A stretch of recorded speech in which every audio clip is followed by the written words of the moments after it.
Previously, we learned never to underestimate the smallest wrongful deed, as its karmic effects can be severe. We practitioners should examine and discipline ourselves with wisdom. If we inadvertently commit a wrongful act, we are bound to experience the suffering, the corresponding karmic consequence alone, as no one else can bear that suffering on our behalf. Let's continue. Similarly, even the smallest positive actions can yield significant benefits. Do not dismiss them as too insignificant to matter. Some of our actions may seem minor, such as turning a prayer wheel, holding mala beads, offering a butter lamp or a bouquet of flowers, making a single prostration, or circumambulating a stupa or a Buddha statue. However, these seemingly small positive acts can lead to vast positive consequences. Unless purified in a timely manner, the effects of both positive and negative actions will inevitably ripen.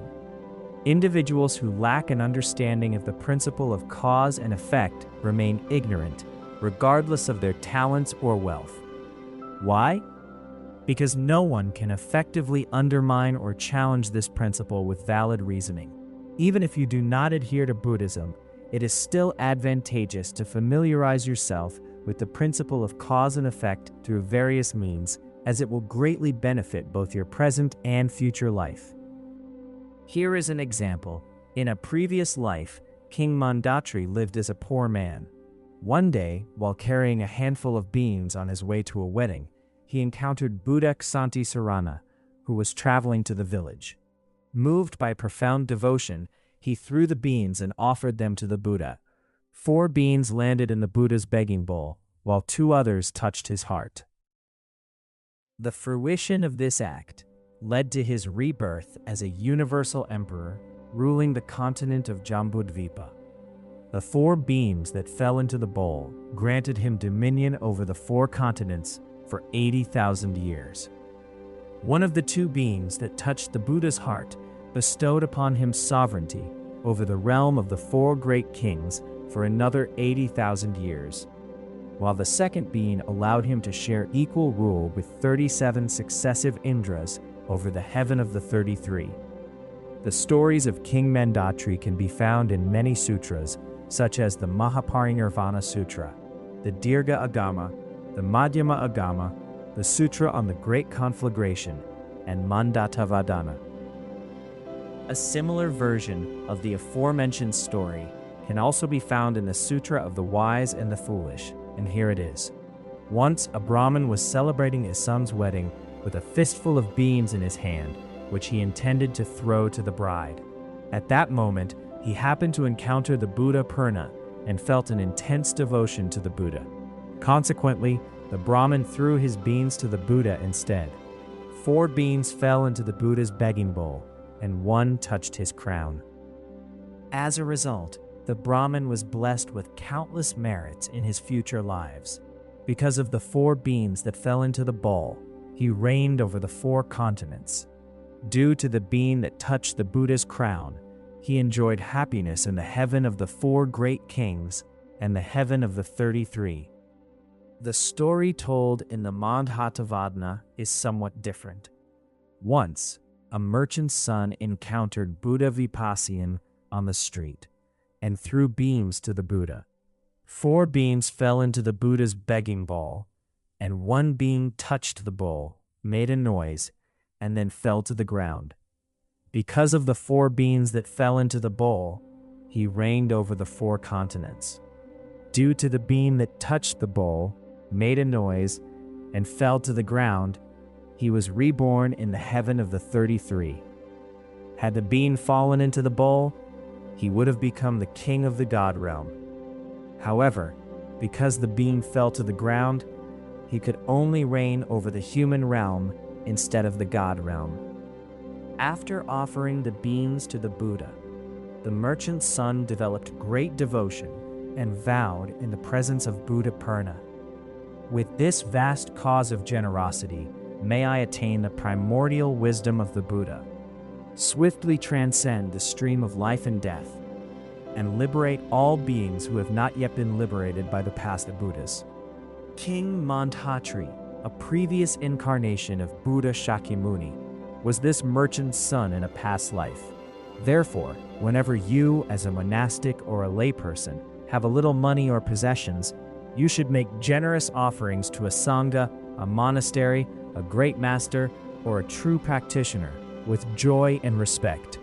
Remember that even a small offering can lead to great benefit. King Ashoka's daughter, until she was 5 years old, kept her right hand clenched into a fist. It turned out that a gold coin was nestled in the princess's palm, and whenever the coin was taken away, a new one would appear. Why was this happening? The princess, in a past life, was a maid in King Ashoka's palace. The maid rejoiced in the king's acts of charity and his offerings, which amassed vast merit.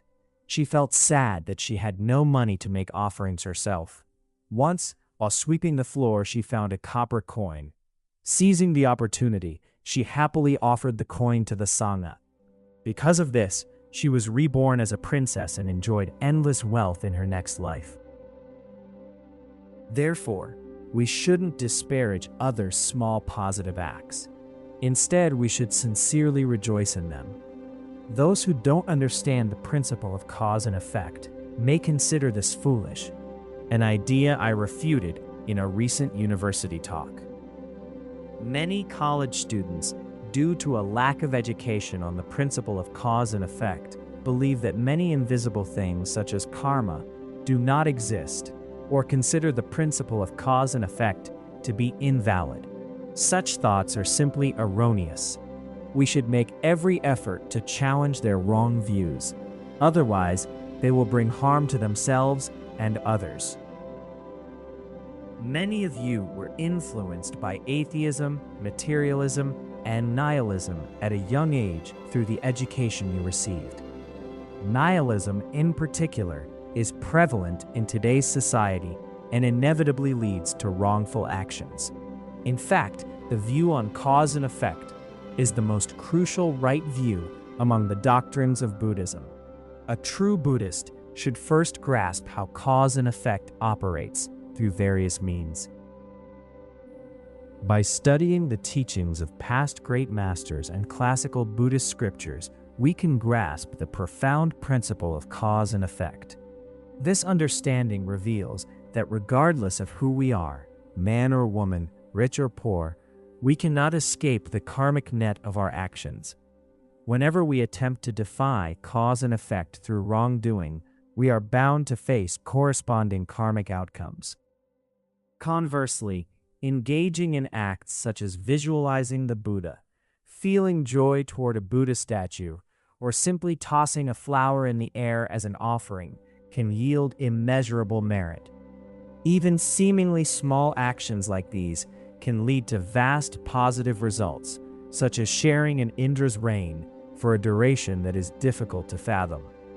Some people believe that presidents of the largest countries or the Secretary General of the United Nations must have accumulated great merit in past lives. However, this is not necessarily the case. They may have only committed small positive acts, but because they had strong aspirations and encountered a supreme object of action, they had the opportunity to become leaders in this life. Therefore, I always emphasize that we should cultivate the habit of not taking small positive acts lightly in our daily lives. For example, every morning we should offer and prostrate to the Buddha.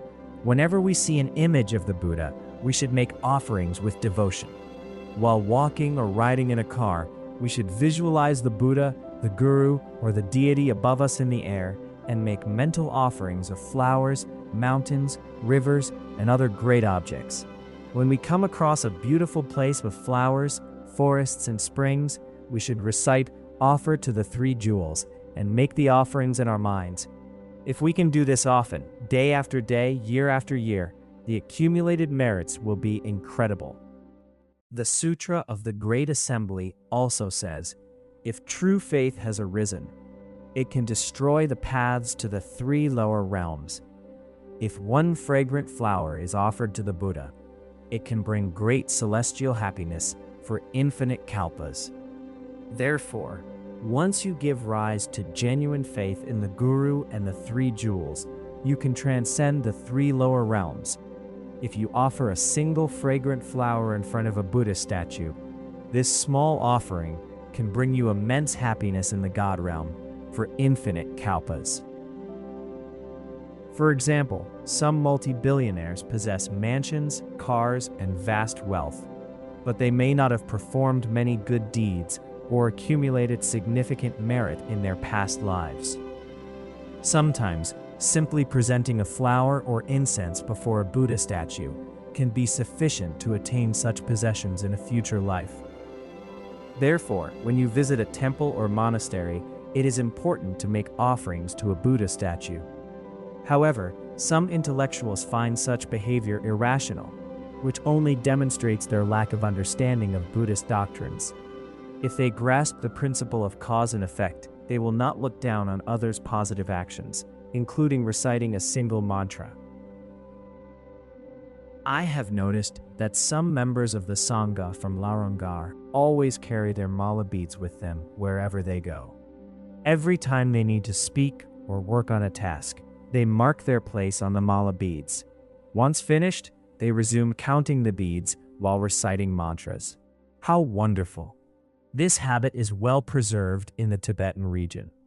In contrast, in other parts of China, it is rare to see people recite mantras except during a Dharma assembly. Even if individuals have the time and opportunity, they may not necessarily have the habit. We should strive to cultivate the habit of engaging in positive actions anytime and anywhere, not just at specific times.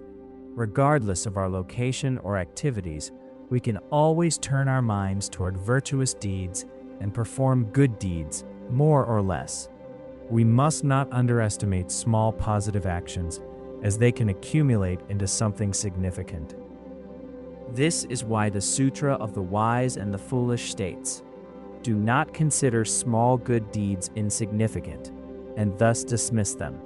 Just as drops of water, when collected over time, can gradually fill a large vessel." This verse is also found in the Udanavarga.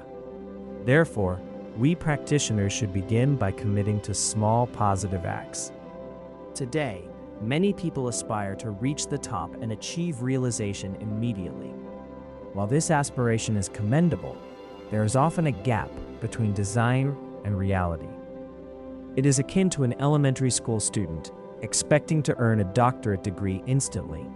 It is impossible unless he is a genius. We must begin our good deeds incrementally and ensure we remain on the right path.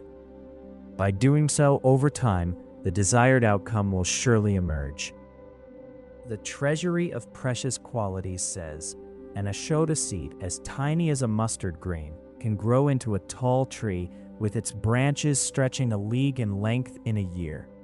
Yet the growth of good and evil deeds is even more immense. The seed of an ashota tree, though as tiny as a mustard seed, grows so rapidly that its branches can extend a league in just 1 year." Yet even this analogy falls short of capturing the vast and abundant grace that arises from the fruits of both positive and negative actions. This is similar to the example of King Mandatri, who, in a previous life, offered 6 beans to the Buddha and was subsequently blessed with boundless merits upon being reborn in celestial or human realms. The same principle applies to a situation where an individual experiences a burst of anger or takes someone's life, resulting in their subsequent suffering in the lower realms for countless kalpas. Therefore, when considering the principle of cause and effect, those who understand it may feel they are walking on thin ice and experience great fear of misdeeds. Even the slightest transgression of the precepts can lead to significant negative consequences. However, according to the Vinaya, if one feels shame and remorse during the process of committing misdeeds, the karmic effect may not be too severe. In contrast, if one commits misdeeds recklessly and without regret, the karmic effect will be quite dire. Patrul Rinpoche used the story of Elapatra, the king of Nagas, to elaborate on this point. The reference story can be found in the Ksudrika Vastu of Mula Sarvastivada Vinaya and the collection of sutra passages on correct practice that cover one with merit. As you can see, the stories that Patrul Rinpoche used in the words of my perfect teacher are primarily derived from sutras and other well-recognized texts. When some Chinese Buddhists first encountered the teachings of this text, they thought, "The words of my perfect teacher is a tantric teaching. I don't want to study it. My master is also against it. I'd better focus on traditional Chan Buddhism or the Pure Land school. I dare not approach Vajrayana." In reality, there is no need to fear Vajrayana. What you and your master truly dislike and seek to avoid are misdeeds. Tibetan Buddhism does not contain any texts that oppose Chinese Buddhism, so it will not harm you like a high-voltage wire or a bomb. Those who do not understand the doctrines of Buddhism tend to focus on trivial matters while neglecting what truly deserves their attention. For example, issues related to the Sangha's possessions or the act of slandering others are very serious, yet these individuals show little concern. Meanwhile, some teachings in Tibetan Buddhism are exceptionally valuable, but these individuals try to avoid them as much as possible. During my teaching, I will do my utmost to introduce you to the sources of each story told in the words of my perfect teacher. In fact, those who have already studied the entire text know that the stories are not solely about Tibetan traditions, but about essential teachings that Buddhists must understand. These stories may also be found in the Tripitaka, but many people are unaware of this or do not have the time to locate the references. Therefore, it is crucial for us to comprehend these important teachings through the pith instructions of our lineage masters. Now, let's move on to the story. One day, Elapatra, king of the Nagas, visited the Buddha in the guise of a universal emperor. At that time, the Buddha was teaching the Dharma to his Sangha at Sarnath. The Naga king wanted to approach the Buddha and make offerings, but if he appeared as a Naga, he might encounter many enemies. Therefore, he transformed into a universal emperor, fully adorned, and approached the Buddha with his large entourage of armies and attendants. The Sangha members noticed the universal emperor and asked each other, "Who is this universal emperor? He looks magnificent." The Buddha replied, "He is not a universal emperor. You'll find out shortly." At that moment, the Naga king came to the Buddha and began to prostrate. The Buddha scolded him, saying, "Haven't you already caused enough damage to the teachings of Buddha Kashyapa? Now you intend to harm mine as well? Listen to the Dharma in your true form." The Naga king responded, "If I do this, too many beings will harm me." To address this concern, the Buddha placed the Naga under the protection of Vajrapani. At that moment, the Naga transformed into an enormous serpent with 7 heads, stretching several leagues in length. On each of its heads grew a massive Elapatra tree, whose immense weight pressed down on the Naga, causing great pain. To make matters worse, the roots of the trees were infested with insects, adding to the Naga's torment. The Naga king pleaded with the Buddha to save him and asked when he could finally escape the lower realms. The Buddha replied, "In the future, when human lifespan reaches 80,000 years, Buddha Maitreya will come to the world. This Buddha will tell you when you can finally cease being a Naga." Upon hearing this, the Naga king wailed and wept profusely. Ananda asked the Buddha why the Naga king was like this. The Buddha responded, "Long ago, during the time of Buddha Kasyapa, when human lifespans were 20,000 years, there was a monk who had been practicing in seclusion for many years. His mind was usually quite calm. One day, his meditation lasted so long that by the time he finished, midday had already passed. He then went to the village to ask for alms. Someone scolded him for going on his alms round at an inappropriate time, which upset him. As he was returning to the hermitage, his robe snagged on a large elapatra tree by the path and was torn away. Overcome with intense anger, he broke his precepts and chopped down the tree. The karmic effects of that action are what you witness today. According to the collection of sutra passages on correct practice that cover one with merit, while the monk was meditating, the leaves from a nearby elapatra tree constantly hit his forehead. One day, he was not in a good mood and lost the ability to control himself. When the leaves fell on him again, he angrily snatched them off and threw them on the ground. He then complained, "It is fine that Buddha Kasyapa established precepts for living beings. What's the point of setting up precepts forbidding us from destroying non-living beings? I have suffered for nothing." Because of this, he had to face the karmic results of his actions. After the Buddha told the Sangha about the cause, he shared with everyone, after innumerable kalpas, one's actions still cannot be destroyed. When the effects ripen, one must experience them for sure. All of us should reflect on this verse repeatedly. In terms of its verbal meaning, there isn't anything particularly profound in the words of my perfect teacher, so we can easily grasp the message. But have we truly contemplated its deeper significance? Have we ever considered the meaning of the text? Take, for example, the principle of cause and effect, which we currently meditate on every day. Have you realized that this principle is not a legend or a myth, but a truth that manifests in our daily lives? It has been evident to countless beings in the past, and none of us can escape the karmic effects of our actions. Some ignorant people possess only a partial understanding of worldly knowledge or know nothing of transcendental wisdom. However, once they act contrary to Buddhist teachings or precepts, they must face the inevitable karmic consequences, whether they accept the principle of cause and effect or not.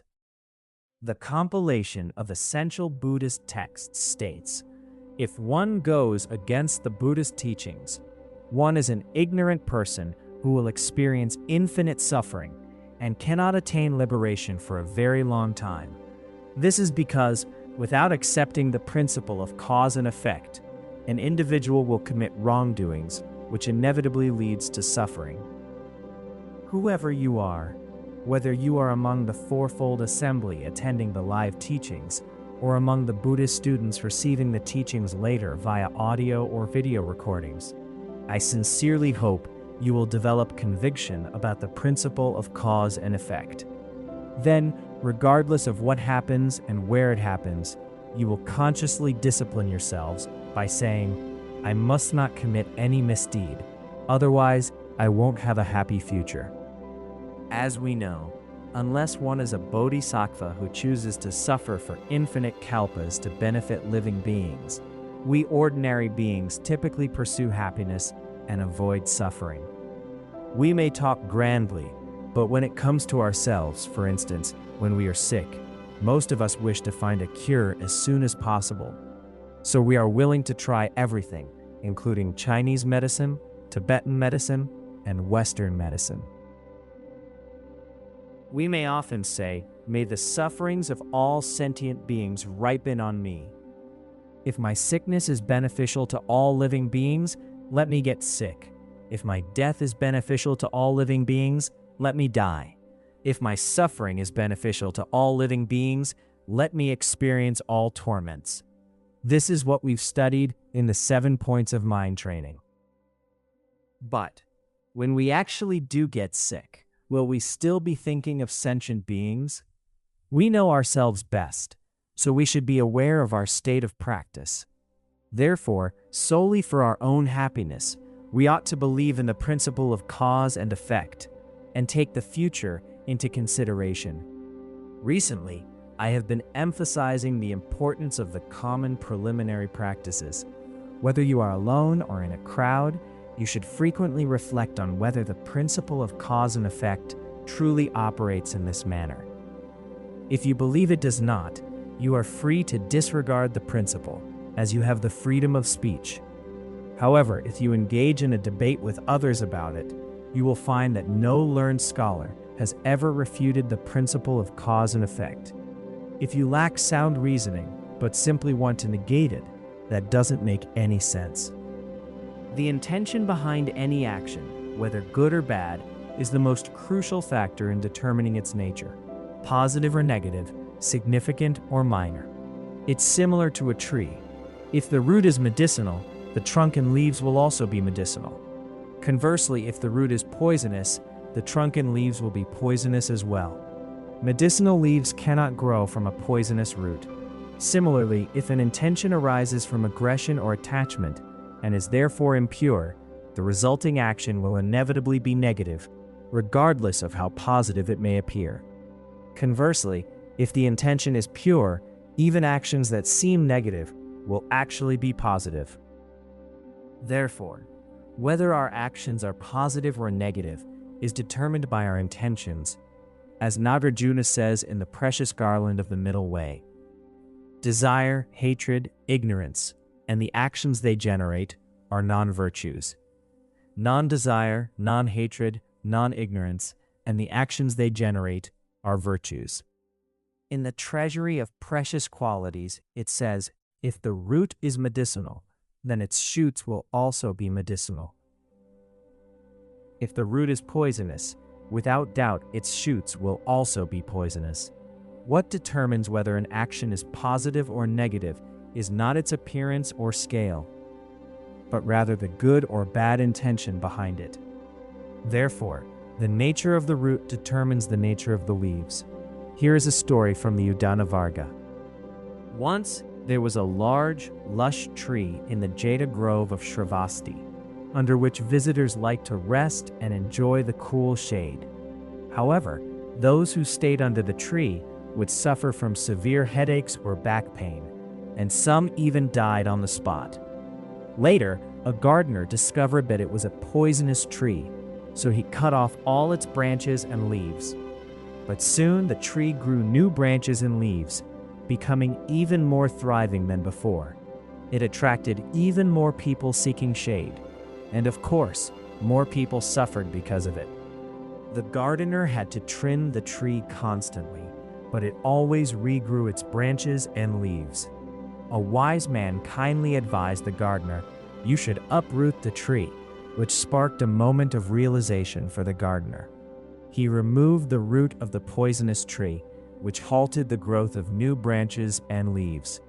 Therefore, if the root is poisonous, the trunk and leaves will also be poisonous. Similarly, if the intention is bad, no matter how good the action appears, it will only initiate a vicious cycle leading to negative karmic results. Thus, when undertaking any action in the future, we should follow the advice of the great masters from the past and first examine our minds to see whether they are influenced by greed, anger, or ignorance. If our actions stem from these afflictions, the resulting karma will not be favorable. Conversely, if our actions are motivated by pure, joyful, and altruistic intentions, even if the actions may seem somewhat improper, they will actually be meritorious. Therefore, when the intention is good, the action is good. When the intention is bad, the action is bad. The mind plays a crucial role in the principle of cause and effect.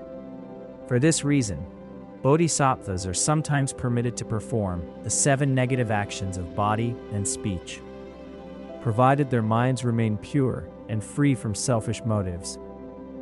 This principle is illustrated in stories such as that of Captain Compassionate Heart, who killed black spearmen, and the young Brahmin, lover of the stars, who broke his vow of chastity with a young Brahmin girl.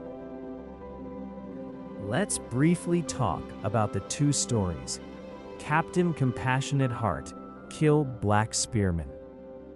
This story can be found in the Sutra of the Great Heap of Jewels and the Sutra of the Questions of the Bodhisattva Supreme Knowledge. In some sutras that record teachings similar to Vajrayana, killing and sexual misconduct under special circumstances are permitted as expedient means. In one of Buddha Shakyamuni's past lives during the time of Buddha, he was a captain named Compassionate Heart. One day, he was sailing across the ocean with 500 merchants when a ruthless pirate named Black Spearman appeared and threatened to kill everyone on board. One night, the captain dreamed that the ocean god revealed to him that the merchants were all non-returning bodhisattvas. He realized that if the pirate killed them, he would suffer in hell for countless kalpas. Filled with deep compassion, the captain thought, if I kill the pirate, I can spare him from hell, even if it means I will be reborn in hell myself. With great courage, he killed Black Spearman, an act that earned him as much merit as would normally take 70,000 kalpas to achieve. Although the act appeared harmful since the captain seemed to have killed the pirate, it was entirely selfless. In the short term, it saved the 500 merchants. In the long term, it spared the pirate from unimaginable suffering in hell. Thus, it was actually an immensely positive act.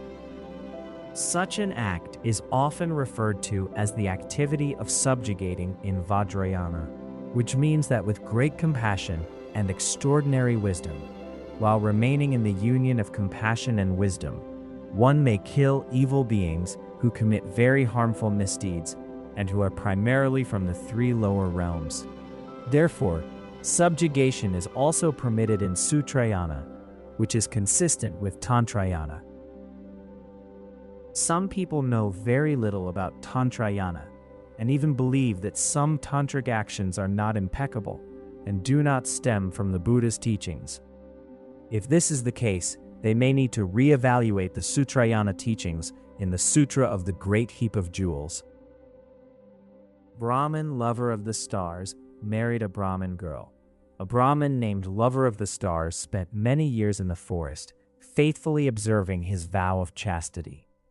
One day, while begging in a village, a Brahmin girl became so infatuated with him that she nearly took her own life.